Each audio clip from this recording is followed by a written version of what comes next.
What's going on, YouTube? We back here again with another video for you. In today's video, I'm about to choose one car. I can just get one out of the Integra Type S or the GR Corolla. So I get asked this question a lot. If I could have just one car to keep between the two, which one would I keep? So I'm about to answer that for you guys today. And it's a hard choice. I really enjoy both cars. They're good for different reasons. But in a world where I only had to have one of them, which one would I keep? About to get into that in just a minute. But before we jump into it, don't forget to like, comment, subscribe, hit the bell, browse the channel. Let's get into it.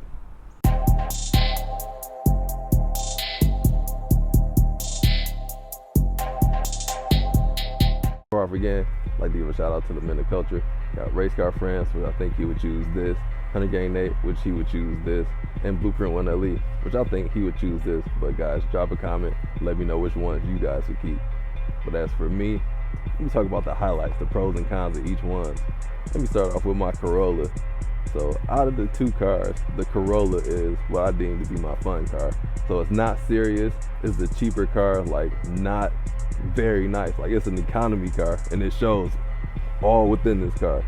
But the level of fun is just, it is more fun than the Integra for me. The Integra has its fun, but I'll get to where it's fun at. So the GR Corolla, I'm here, Michigan, wintertime. So I got snow tires on here, so I plan to have fun like that. We got a handbrake in here, so I can have fun in that manner. The GR Corolla is a more fun car on the street. It handles really well. The suspension is tight. Borderline jarring, but it's really firm. It's okay for daily driving. But the drawback, this car is very small. It's tiny. Like I can fit my family in here, but it's not comfortable. Like even my youngest daughter, she sits behind me. I would have to move my seat to be able to hit the clutch and do my shifting. And then the cargo space back here is so small, like I can barely fit stuff in here. Like I got the airbox, the stock airbox in the back, and the fixture, it barely closes just because it's so tight back there. The Integra doesn't have those problems, but the Corolla, it is not as attractive as the Integra to me, but it is all about the fun, except for on the track. The track, I didn't think the GR Corolla shines on it. This is a rally car through and through, and I think it would be more fun off-road. Definitely on the street. I have a whole lot more fun on the street with my GR Corolla than I do in my Integra. It's fun to just throw into a corner. Like it just grips a whole lot. And even when you try and get it to slide, you got the handbrake to force it to slide. And it'll let the tail get out because you can change the torque split from 30 to 70% in the rear, or 50-50 if you want to. And it is just so good, so fun. I can drive it in the rain, all types of weather. Like normally on a rainy day, this is the one I'm driving. When it snows, this is going to be the one that I drive. But let's talk about the Integra for a minute here.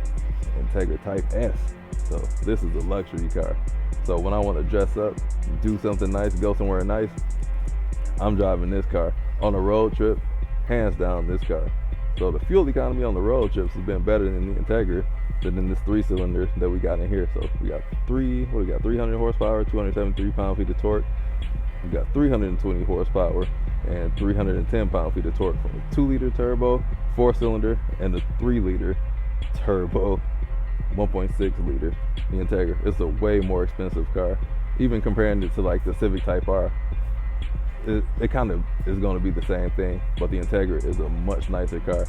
The seats in the GR Corolla are better, but the car that I'm going to drive every day as my commuter car is going to be the Integra. So the Integra is much more spacious, it's nicer looking, it's a premium feel. The audio system is much better than what we got in here. And on the track, this car is the beans on the track, man. Like this car it's a thoroughbred track car. It's dressed up in street clothing and the luxury car shell, but it is a much better, this is a legit track car. Let me get that out there. This car is good on the street, but it's amazing on the track. And that's where you would have the most fun at in the Integra, is on the track. The things that you can do on the track, you're not going to be able to do on the streets because you can't approach those limits within reason without having to go to jail. The limits are really high. I got all seasons on here now, so I'm gonna drive it in the wintertime, but it's not gonna be like, if it's a snowstorm, I'm driving this. If it's slush outside, I'm driving this. It's a cheaper car, why wouldn't I? But this car is meant for that.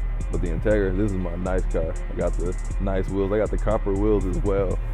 Road trips, hands down, this car. I'm not even gonna think about driving this on the road trip unless I meet up with the MOC. Fit my family here, much more spacious. So let me show you guys what I'm talking about inside these cars. The GR Corolla on the track, once it got to the limits and I was able to drive with the traction control off, the back end wants to slide out, then it stops and it just starts gripping. That's where you're about to start having fun, then it just stops it and it'll just grip and go, which is kind of what you want, but it takes away from the fun. And they marketed this car doing drifts. It's almost impossible to get this car to drift. Even with everything turned off, it is extremely difficult. It's not a bad looking car. It's not my favorite looking out the two. Definitely, yeah, the Integra just hands down looks better to me.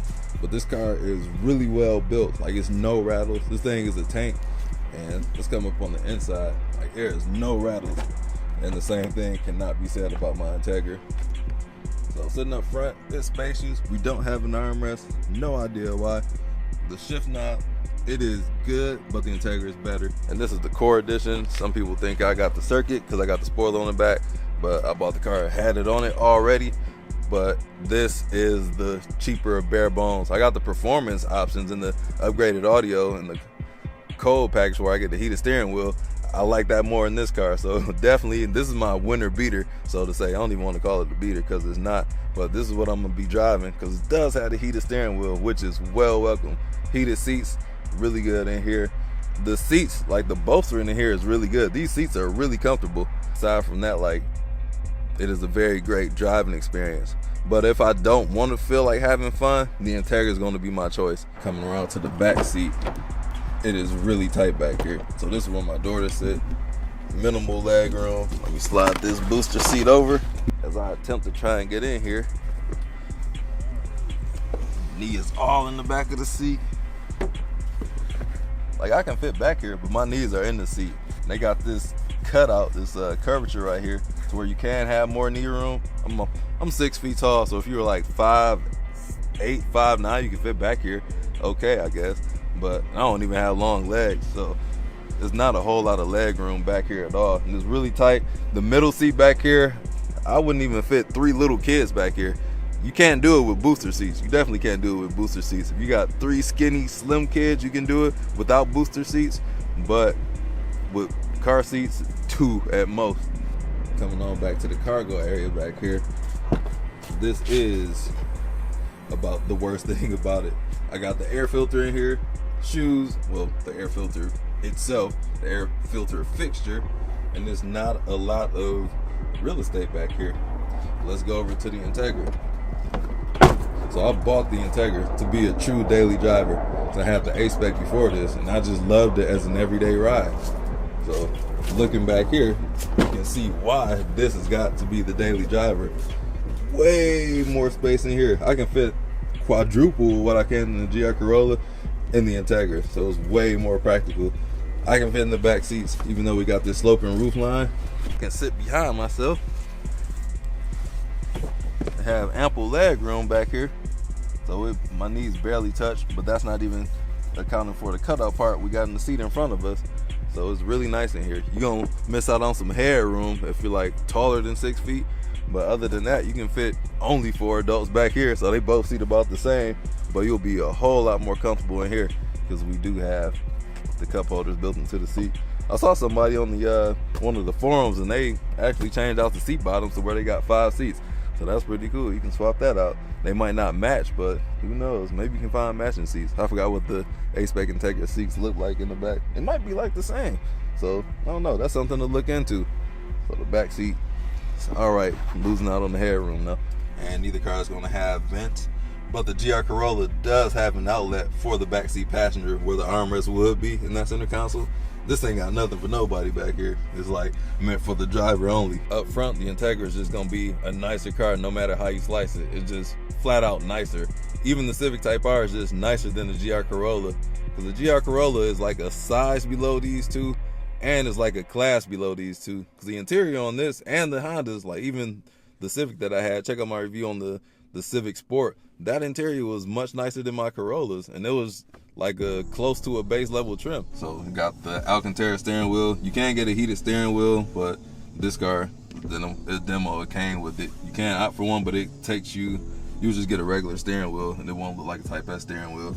Shifters in here is a whole lot better. The wireless charger, if you care about stuff like that, it's a much better location. You got grip down here. The GR Corolla was definitely an afterthought. It's like way up on the dash, and the phone actually fall out. It's useless in the Corolla. I can't even use it, to be honest. So with everything considered, which one would I choose between the two? I'm gonna give y'all a second to take a guess. So y'all know how much I love my GR Corolla, but given the two, the Integra would be the one that I would have to choose for all the reasons that I did state before this. Like, the GR Corolla for me is a secondary car. The Integra can be a solo car, a primary car. If you don't have a family like me, if you got no dog, I guess you can fit a dog in here. I don't know, I never had a dog in my life, so I don't know how much space y'all need for those, but it's just not big enough. It's just simple as that. The car is not big enough, and this is much nicer. It is more fun to drive, but this is a secondary car to me. This is my primary car. Like, when I need to take care of my family needs, the Integra is the car that I actually need. This is just extra to me. Like I told you, I had plans on getting this before this. The GR Corolla just popped up, and I'm like, I gotta get it because I need my fun car. If I were to sell one, that would be really tough, because even though I did say this would be my one, I enjoy driving this a whole lot more than the Integra. So I could actually end up keeping this one as opposed to this one, because I do have a family vehicle in the garage too, so that can be my family matters. Shout out to Carl Winslow. Just choosing one, the Integra's got to be it. Like, the GR Corolla is a secondary car. It's kind of like if I were to have this and pair it with the Miata. What I planned on doing was having this and pair it with the Super, but it was the A-Spec and the Super, so I was planning on doing something like that. Very practical car and an impractical car. So this is going to be my practical car, because I do value being a family man first. I can't get impractical like I was when I had my Mustangs and Camaros. Like, my family outgrew the sizes of those. I couldn't transport my kids around. So that had to become a secondary car. And that's how I ended up getting an Integra. I needed the space, because it would be very selfish of me to have my kids. Actually, they just can't even fit there at this point. They grew too big to even be able to be transported around in the Camaro comfortably, because I'm not moving my seat up every single time I get in the car. That's just not what I'm doing. I need a car that's big enough, and the Integra wins that one. And it is fun. It can be fun to drive on the roads too, but the limits are very high, and I like to be able to approach limits without breaking the laws. You got to get way up there in the Integra to get to those limits. The GR Corolla, you can just have fun revving it out. This has torque down low, so it's more rewarding to me to drive and rev this one out. It's still in limp mode, unfortunately, right now. So I'm gonna get that fixed later on by taking that cold air intake off and putting the stock one back on. So I'm gonna throw a wild card out there to where I think could replace both of these, but I doubt that I would ever do it, is the CT4V Blackwing. Definitely the CT5V Blackwing, because for what both of these cost, one of those CT5V Blackwings can be had, and I will revisit that route next year. Those two, I think those are some of the best all-arounders for everything. Comfort, space, fun. It's like, no, you don't have to give up anything. They're practical as well, so two of these can be locked down into one Cadillac. But this is what we got right now. This is what we're rocking with. So let me know what you would choose down in the comment section below. Would you choose the Integra? Would you choose the GR Corolla? There's no right or wrong answer, but I don't know. Like I said, I really enjoy driving my GR Corolla. It is it is in my top 3 most fun cars that I have had. This is very fun, definitely on the track. This might be the most fun car I've driven on the track. My GT350 being number 1, and the M2. So this is top 3 of those. This one was probably the least fun car I've driven on the track, but it's so much more fun on the street. But that's all I'm gonna leave you all with today. Hope I answered everybody's questions. If you got more questions, drop a comment, let me know. But as always, don't forget to like, comment, and subscribe, hit the bell about the channel, and I'll catch you all in the next video. Peace out.